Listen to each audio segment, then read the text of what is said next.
जया अजा एकादशी व्रत कथा। कुंती पुत्र युधिष्ठिर कहने लगे कि हे भगवान, भाद्रपद कृष्ण एकादशी का क्या नाम है? व्रत करने की विधि तथा इसका महात्म्य कृपा करके कहिए। मधुसूदन कहने लगे कि इस एकादशी का नाम अजा है। यह सब प्रकार के समस्त पापों का नाश करने वाली है।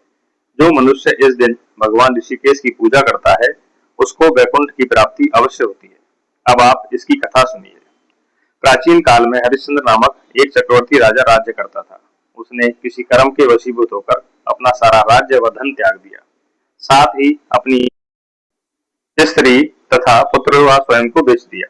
वह राजा चांडाल का दास बनकर सत्य को धारण करता हुआ मृतकों का वस्त्र ग्रहण करता रहा, मगर किसी से सत्य से विचलित नहीं हुआ।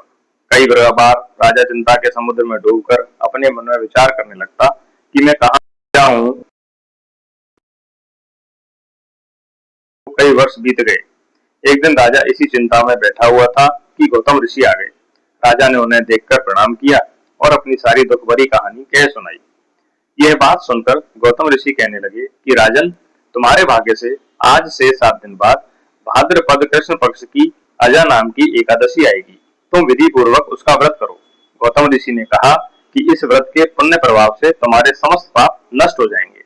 इस प्रकार राजा से कहकर उसी समय अंतर्ध्यान हो गए। राजा ने उनके कथानुसार एकादशी आने पर विधि पूर्वक व्रत व जागरण किया। उस व्रत के प्रभाव से राजा के समस्त पाप नष्ट हो गए।